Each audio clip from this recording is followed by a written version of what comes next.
Hello, hello.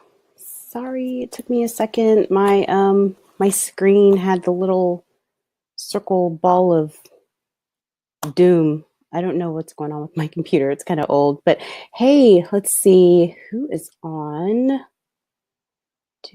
Hold on. I haven't done this in like a little while with Webinar Jam. So, okay, I cannot see who's on. So I know there's a couple of attendees. If you're on, can you just type your name in the little chat box so that way I can see who it is? Okay, so first, let me start off by saying that my whole family is here. And if I get interrupted, I am so sorry. I try not to do these things when they're home, but when I do them during the day, nobody can attend. So I guess it's kind of like the trade-off. And right now, my cat just walked in the room. Hey, T. And hey, Julia. Oh, Julia, I need to get back with you about your trademark that we talked about, the email. I've been thinking about you all day, off and on. I'm like, oh, I got to get back to Julia. Shoot. I know there's just so much to do. So hold on one sec. I'm going to close this door. My cat just banged the door open and I need to make sure it's closed so my kids don't think that's a welcome to come in here. Hold on right quick.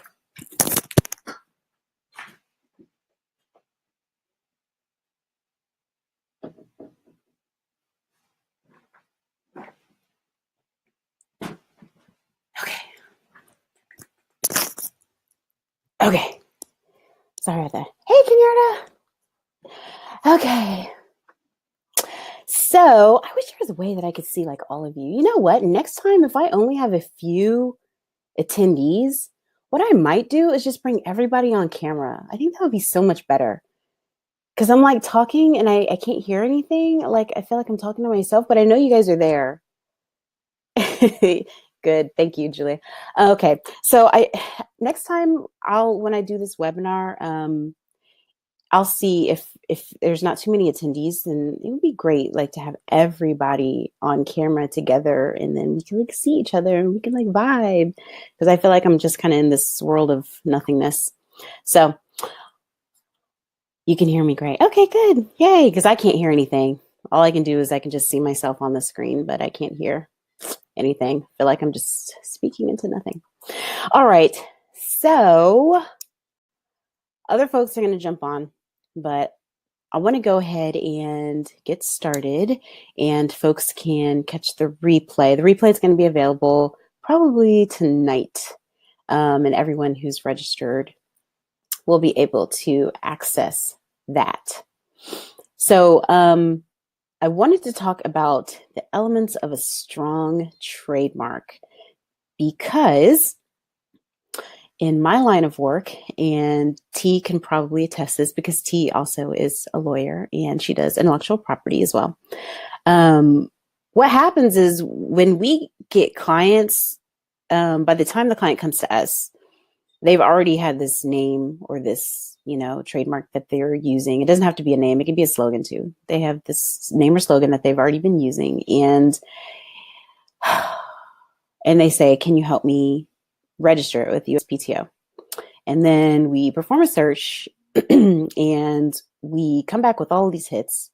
And we see, I say we as lawyers, we see that, the trademark isn't the strongest of trademarks. And when we go registering them, there's problems, and we may come back with office action saying it's confusingly similar to other trademarks, blah blah blah blah.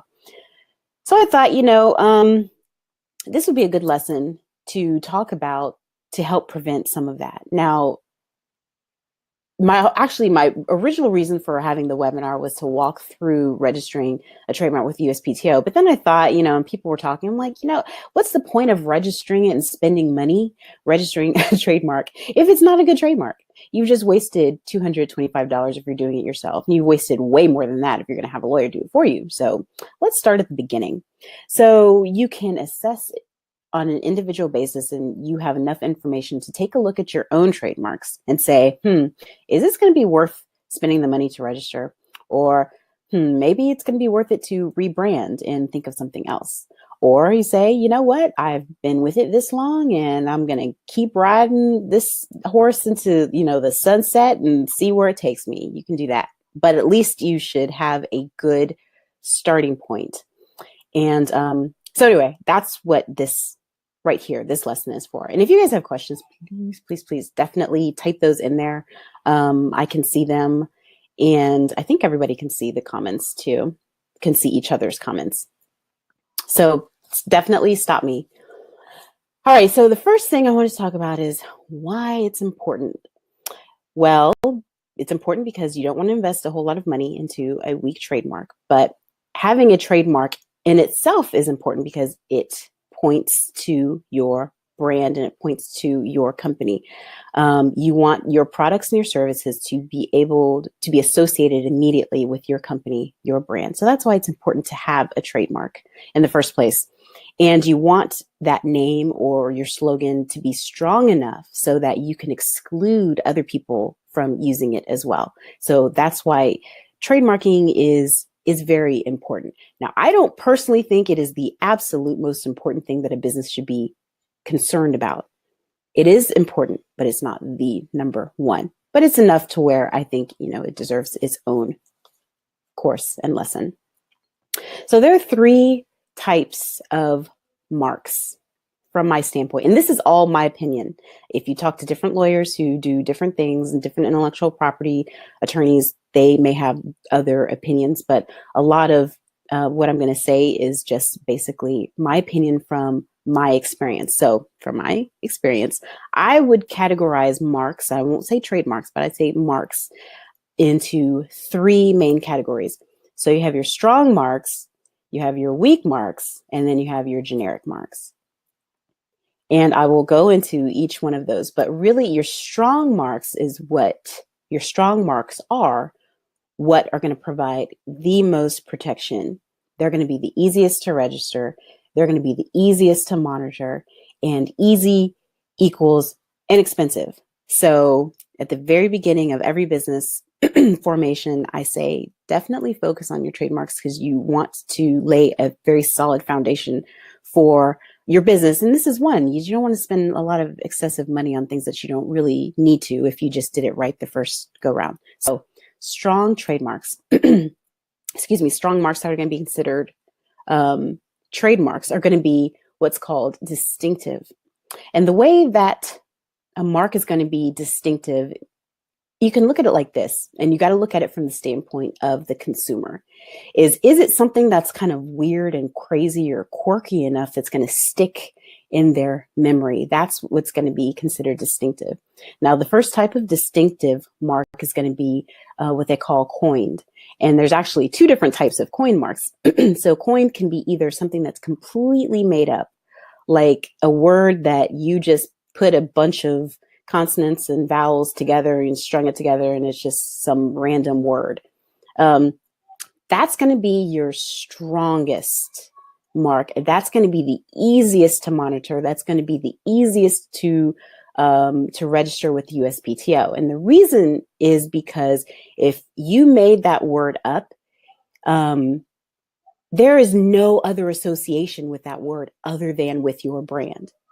So these marks right here that you completely made up, it's going to be easy to defend, not only just in your category that you register your mark in, it's going to be easy to defend it against people registering it in other categories too.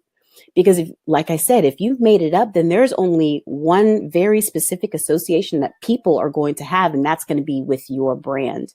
And if it's a very unusual mark, people, because it's a word that people have never seen before, they're going to automatically associate, okay, even if it's in a different category, they're going to associate that with your brand. And then that's going to lend itself to customer confusion. So it's going to be easy to keep people out of I won't say out of, it's going to keep people from being able to use it.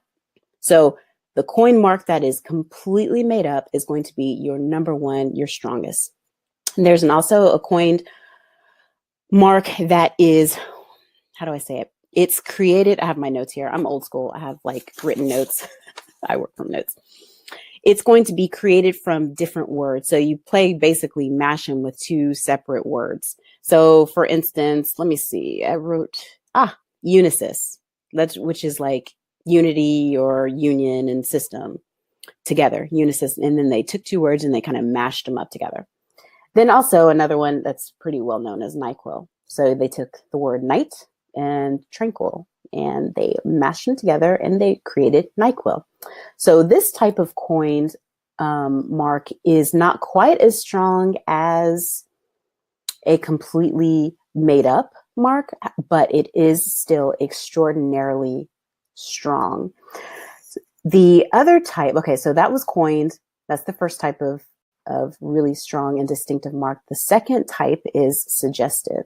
And what a suggestive mark is a mark that conveys a certain feeling or a certain thought, but it doesn't outright describe your product. A good way to think about this, a suggestive mark, is if you take like Jaguar, that brand for the car. When you think of a Jaguar, you think of an animal that's sleek, that's fast, that's like elegant, right? So you convey that feeling when you hear Jaguar. So the car, you want the car to be associated with something that's sleek and fast and elegant. So Jaguar is suggestive, and it's still a strong mark. Let me think of another one. Greyhound is another one that's suggestive, and those are strong marks. The Greyhound is quick, and it's a sleek dog, and they're cute too. I don't know if the Greyhound bus wants you to think like cute, but I think Greyhounds are beautiful animals. I love animals. I love dogs. I love actually all types of animals. So I think all of them are cute, but Greyhound. So they want you to see it and invoke this thought or this feeling, but it does not describe any aspect. Greyhound does not describe any aspect of the bus line. You know, you wouldn't say, oh yeah, that's like, so say something is great, or yeah, that's a Greyhound. That doesn't make any sense. So it's not descriptive, but it evokes terms that you want associated with your mark. And the thing about the thing about suggestive marks, and some lawyers think that suggestive marks are actually the best type of trademarks to use because you don't have to work as hard. It's easier to market a suggestive mark than it is a coined mark, because if it's coined, it's completely made up. Nobody's going to know what the heck you're talking about until you market the snot out of that thing. Nobody's going to know what that is. You know, you make up a word, shabibbly-bob. Nobody's going to know what the heck a shabibbly-bob is until you actually spend probably hundreds or tens of thousands of dollars in marketing it. However, a suggestive mark, I'm getting myself tripped up. A suggestive mark, automatically the word evokes certain emotions. So like I said, it's easier to market, and it's still very strong. It's not quite as strong, but it is still very strong, relatively speaking. So that's coined, that's suggestive. And sorry, my papers are rattling. The third type of a strong mark is fanciful and arbitrary. So fanciful and arbitrary is basically just using a very common word, but using it in an uncommon context. One example that I really like, and I've used it quite a bit, is apple. Everybody knows that apple is a very common thing. Everybody has apples in their refrigerator. But when you take an apple and then you associate it with a computer, now you've taken it and you're using it in a completely different context.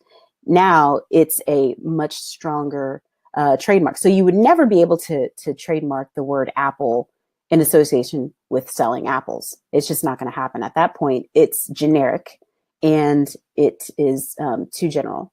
You're not going to be able to do it. And it's descriptive.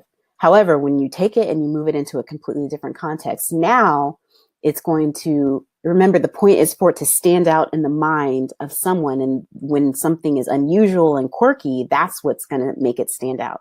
So when you apply something that it can be common, but you apply it in a completely uncommon context, that's when it's going to be strong.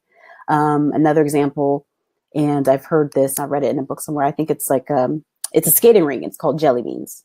So jelly bean is not an uncommon word. It's pretty plain. I like jelly beans. I like Jelly Belly. I'm a sugarholic. Jelly beans are awesome. I would never associate it with a skating rink. So when you put the two together, then that makes for a very strong trademark. So are you guys tracking with me? Let me know. I don't see any comments, but I just want to make sure I haven't lost anybody I'm talking to. Nothing. Okay, so it's a lag, so I'll just keep going, and then when I see you guys comments, then I'll stop. Okay, so those are the strongest type of marks. So it's going to be coined, it's going to be your strongest. Then your, wait, it was the coin. Yes, the coined is going to be your strongest, and there's two types of coined. Remember, there's the kind that you completely make up, and then there's the two that the words that you actually put together. Then you have your suggestive. Suggestive is going to be the second strongest. And then you have your fanciful and arbitrary, which is going to be your third strongest, in my opinion. Great info I'm writing. Oh, thank you. Oh, I forgot. I have a handout. Duh. Let me share this file with you guys. Thank you for saying that. You're writing, because trademarks overview handout. Share file. Hold on. All right. You guys should be able to see the file now. Sorry, I should have done that before I started. Thank you for your patience. Y'all, I'm kind of working through this. Thank you, Kenyarda, for saying that. Okay, so there's a file. It's a very plain, just kind of follow along with me. So you guys don't have to like write down like a crazy person. Cool beans, thanks. Yay, thank you, Kenyarda. All right, so those are going to be your strongest marks. Now let's talk about weak marks. Oh, I see these all the time.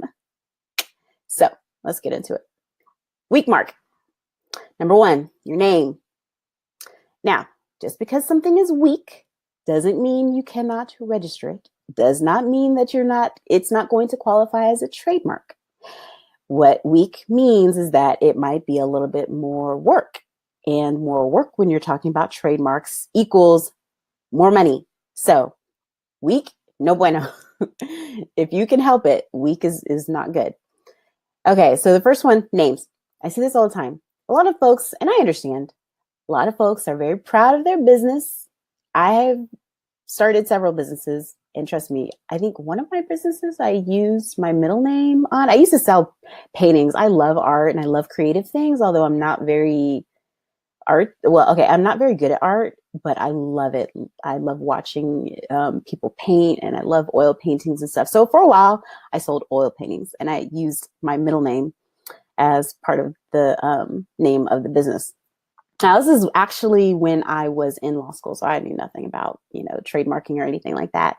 But names are not going to be strong. And when I say names, I mean first name, last name, middle name, nickname, initials, not strong, not strong.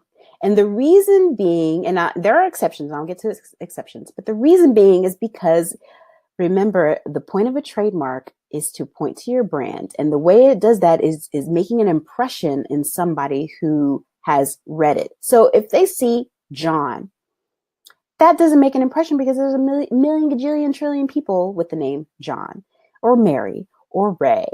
Or, it's not going to make an impression. Now, the exception to this is if you have an unusual name, then you have a strong trademark, like the popcorn, Orville Redenbacher. That's a crazy name. I had no idea it was actually a person when I was younger. I couldn't even pronounce it.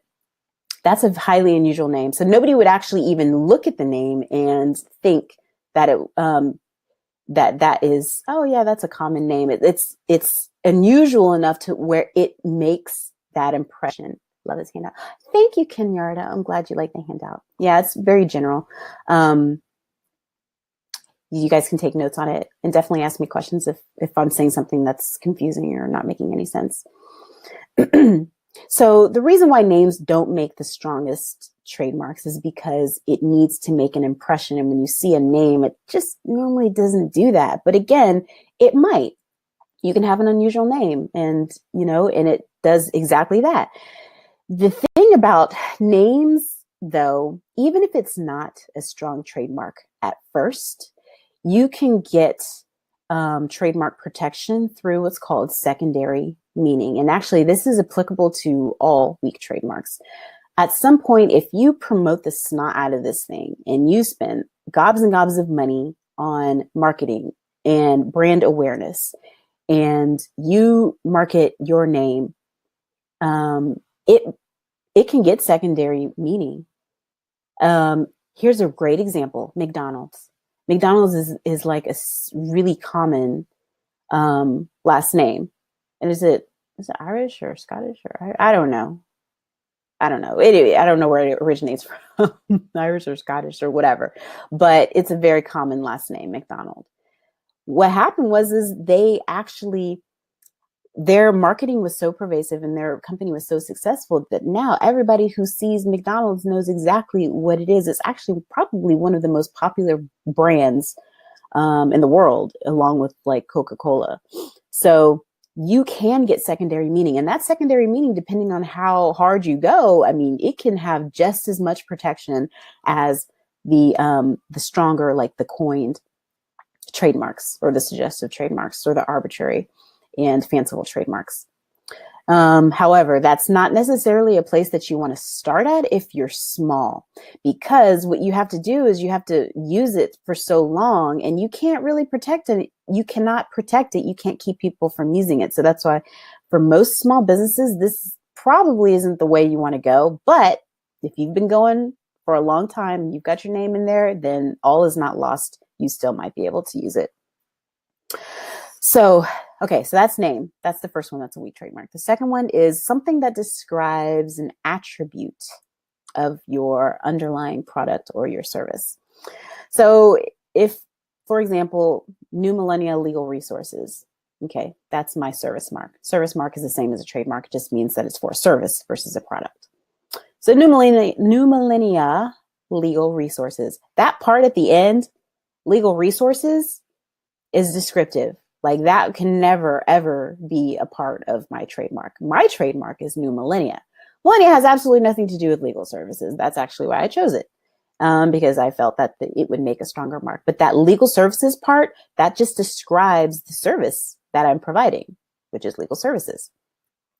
If you have something in the trademark or in the mark or in your name saying like self-help, legal help, the word services, all of that is just describing an aspect of the underlying product or service, and that's going to make for a very weak mark.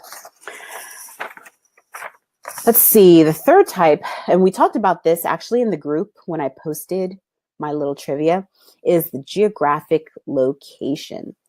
This one is kind of a little bit interesting because if it's a geographic location and it is describing the origin or the location, then it becomes weaker. The exception to this is that, and this is a very nuanced exception, the exception is that if you have a geographic location in the trademark name, but it is not associated with where it originates or where it's located, and it is not deceptive, and it is obvious to the consumer that it is not originating from whatever that geographic location is, then it can qualify as a trademark. So geographic locations is still something that I would say is a little bit tricky, and I would caution anyone from using them and expecting for it to be a trademark. Now, the exception to this, again, is secondary meaning. With these weak marks, remember, that doesn't mean that you cannot trademark them, and it doesn't mean that you cannot protect them. It just means it's more difficult and it's more expensive. So the exception to the geographic location is through secondary meaning, which means, like in my example, if you market it so heavily and people now associate that geographic location with your brand, like the Louisiana fish fry products, they've sold so many, now it's associated with their brand. You get secondary, you may qualify now as secondary meaning, or the mark may qualify as secondary meaning. Okay, so the fourth type of weak trademark is laudatory phrases. And when I say laudatory phrases, that means awesome, great. And I use these words a lot, like especially when I'm typing and on Facebook a lot. You guys probably see I'm like, oh, that's awesome. It's incredibly. It's like I have these modifiers that are just like so grandiose or try to make what I'm saying like so much bigger than what it probably is. I'm just kind of like a boring person. That's the only way that I can do it and make it more interesting. But those are not strong trademarks. So awesome, say like pretty. If you have pretty in your name, nope, it's not going to work. Great, nope. Original, nope, nope, nope, nope, nope. Those again are going to be very weak. But just like the other weak marks, it may qualify for secondary meaning. Let me make sure I don't have any questions. Okay. Nope, nope, nope. So the reason why these type of laudatory phrases are not going to qualify for a trademark is because people are so used to hearing stuff like that, especially as Americans. We say awesome, wonderful, great, fantastic. We say stuff like that all the time. And it's not, remember, the point is for it to stand out in the person's mind, and something that we hear so much isn't going to stand out in our mind as pointing to any particular brand. So it makes sense that you would not necessarily be able to trademark any of these, or not trademark, but it would be very difficult to trademark any of these because you'd have to overcome that assumption that it's not pointing to a particular brand. But if you are able to overcome that assumption, then you might be able to trademark it. So one cool thing about these weak trademarks and them acquiring secondary meaning is that if you already have your brand, you have your trademark, and it has these weak phrases in it or these weak aspects of it, all is not lost, because with secondary meaning, if you have been using your trademark in commerce for at least 5 years, I believe it is, then the presumption is that it has acquired secondary meaning. And you can then probably, I say probably, got to throw that lawyer term, that lawyer isms in there. You'll probably be able to register it. So, but you have to do it after the 5 years. And the USPTO still might come back and say it's confusingly similar to something else, but you do have a shot. And that's actually what happened with the Louisiana fish fry products. I looked up their USPTO registration, and I kind of looked at the whole history of it. And I think they had tried to register it maybe 2 or 3 times before that. And then finally the registration that took, I looked it up, and sure enough, it was under the secondary meaning. So they had been using it consecutively for at least 5 years. And so the USPTO assumed that it had acquired secondary meaning, and it went through. Okay, so even if your mark does not qualify for secondary meaning, even if you have a really weak mark, remember, you still might have protection, but it's not going to be necessarily under trademark laws. It's going to be under unfair competition, and then also false advertising. So just because you have a weak mark, or just because somebody else has a weak mark, does not give you or them the right to try to take it, because that's not fair. And unfair competition is basically just saying somebody cannot deliberately ride on the coattails of your marketing efforts and hold out to potential consumers or customers that they are associated with you. So that's what unfair competition means. So even if you cannot protect your mark under the trademark laws, there still is hope under unfair competition. All right, so that's the weak mark. So now I'm going to talk about the generic marks. And generic marks are never, ever going to be protected in and of themselves with any trademark. And generic marks are very actually easy, because I talk about these actually quite quite a bit. It's going to be just naming naming the product or the service in the generic sense. So if you're selling boxes and you put box in your trademark, it doesn't matter how long you've been using it. You're never, ever going to be able to exclude people from using the word box. Now, you can exclude people from using your trademark, the other words in your trademark, along with box, but you'll never exclude anybody from using the word box. You sell pens. You will never exclude anybody from using the word pens if you use the word pens in your trademark. And the reason, and it makes sense if you think about it, the reason is because other competitors have to be able to describe their product without infringing on somebody else's rights. So that's why you're never going to be able to exclude somebody from it. That wouldn't be fair to do. So box, pens, lamps, plants. If you sell box, pens, lamps, or plants, that's going to be completely generic. That's never, ever, ever going to be protected. But again, remember, and this is the same what I just explained about the unfair competition. Even if your mark has something generic in it, even if your mark has something that's weak, you still have protections under the unfair competition. And also you might still have some protections depending on state laws. In each state's kind of different. So I don't want to go into that because I don't know the nuances among every state, but you might have protections there as well. And then false advertising. So there still are protections along with it. So that's basically it. I wanted to see if you guys had specific questions about anything that I said. This stuff is like easy for me because I do it a lot and I study it a lot. I have a book that I am always reading, and I answer a lot of questions in my group, so it's almost second nature to me now. But I understand that this is probably a lot of information for you guys. So do you guys have any questions, or do you guys have trademark examples? Actually, that would be good. Okay, hold on. I love trivia because that's actually what helps me remember stuff, is if I quiz myself. I used to do that in college. Like I'd make up little quizzes. So that's how I learn. So that's how I teach. Let me think. Can you guys think of a good, what's one?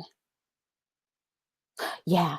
Hey, does anybody have like an example of a good coined mark that's two words put together, but it makes a really strong trademark? Kodak would be a good example. Yes, Kodak would be a good example of what, T? Which type of trademark? But does anybody have a good example of the coined, but with the two juxtaposed words coined? There's quite a few out there. But when I'm on the spot, like I can't think of anything. Like when I'm writing notes and I'm like thinking of what I'm going to say, I'm like, oh yeah, I know that example. And then when I get in front of you guys, I'm like, So if you guys could think of one, that would be cool. So if you guys have an example of a really good coined one. And then also suggestive. I like, I think suggestive marks are good. Actually, you know what? My fanciful and arbitrary. FedEx. Yes. Leisha, FedEx. Perfect. It's a great example. I should have said that. FedEx is a perfect one. Theraflu. Yep. Kenyard. See, man, y'all listening. Y'all make me feel good. Whirlpool. Yes. T. Exactly. Exactly. My service mark for my company, New Millennia, actually was supposed to be suggestive. I tried to think, I'm not really good at that. I'm not very creative. So that was like the best I could do. I had to dig deep for that one, but I intended for it to be suggestive. So New Millennia, like it's going to be cutting edge and like something new. It's going to be different and then it's going to be modern. And I was like, yeah, New Millennia. It's actually supposed to be New Millennium, New Millennium legal, but I was like, it just didn't flow. So mine was actually supposed to be suggestive. I don't know if it quite does it, but I tried. Do you guys have any suggestive marks that you can think of? Let's see. It's a lag. So hold on.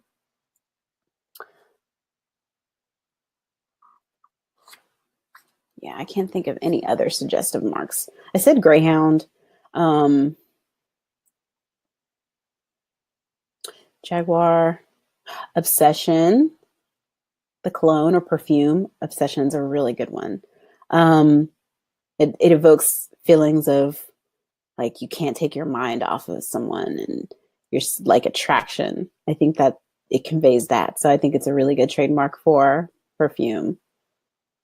Target. Huh. Target. So Target would be suggestive. T.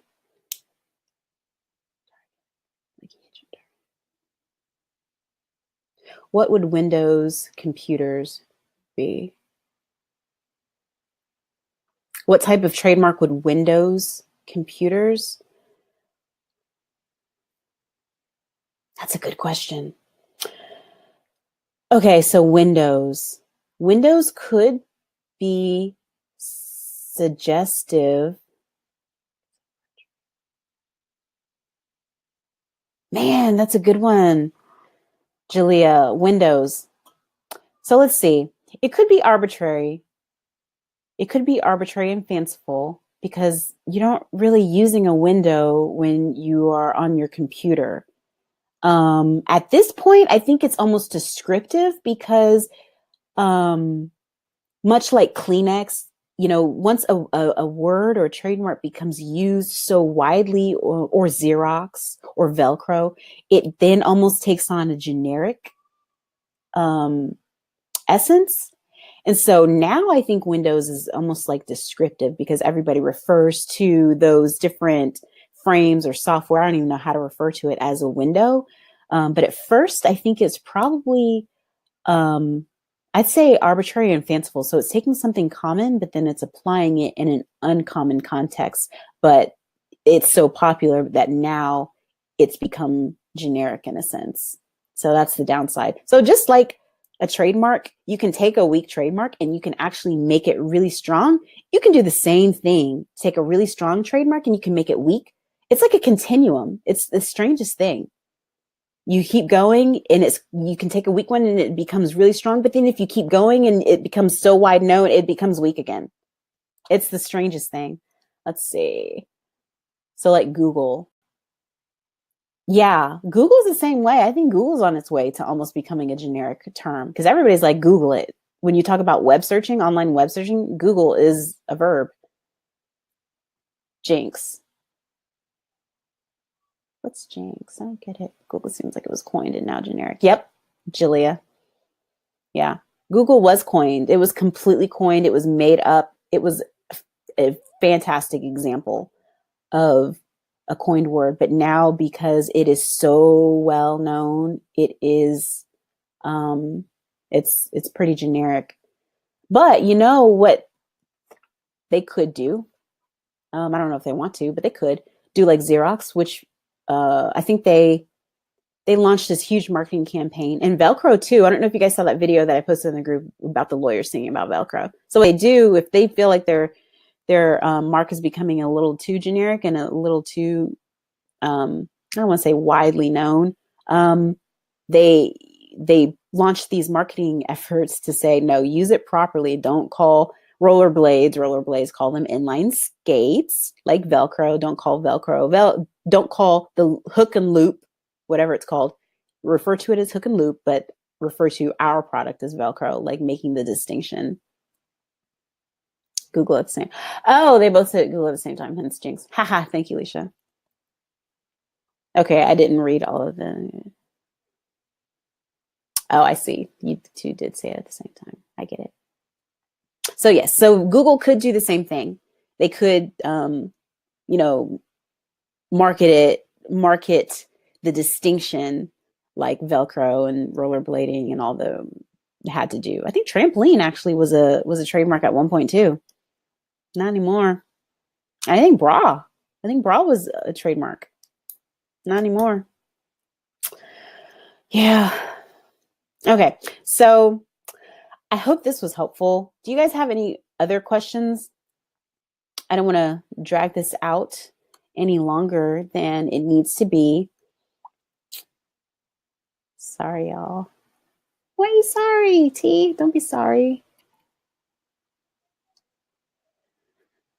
Don't be sorry. So tomorrow, we're going to walk through gathering specimens. Specimens. It seems a little random, but the reason why I thought specimens is a very great subject to talk about is because the office actions from the USPTO, from registrations, in my opinion, and from my experience, seem to revolve around two things. One is customer confusion, likelihood for confusion. The second one is, this is good for me. Yay, thank you, Canada. I'm glad it's good for you. And the second one is specimens. Specimens don't have to be difficult. However, you just need to understand them so that you can gather them the right way. 9. Can you hear that? Okay, Julia. So for me, my brand is I am lovely, spelled like my name instead of I am lovely. Is there a huge likelihood this will get denied if I try to register it? So that's a really good question. The answer is I don't know. But here are the factors that I would go through. Number one is you got to make sure you do a search, a comprehensive search to see what's out there, because you don't want to infringe on anybody else's. So let's just assume that the search has been performed. Nothing came back. There's nobody that's using I am lovely for any product that's similar to yours or any related category. So assuming that. I am lovely.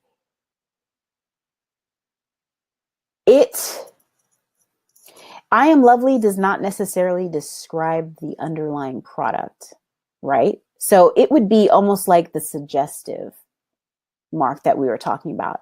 You created it to evoke a certain feeling or a certain emotion or a certain thought. And suggestive marks are actually pretty strong marks. And I am lovely. I don't know, I can't remember what it was that you're selling. Is it cosmetics? Remind me, Julia, what it is that you're selling. Yes, if it's and it really honestly doesn't really matter. I think from the outset, I don't see any immediate problems with it. But again, it just depends on what's out there. And it also depends on who's assigned to your case, because some evaluators are like, just stamp it and move it on. And then you got some evaluators that seem to want to do quite a bit. Handmade natural hair products. Oh, okay. Yeah. Handmade natural hair products. Actually, I think it falls in line with the suggestive marks.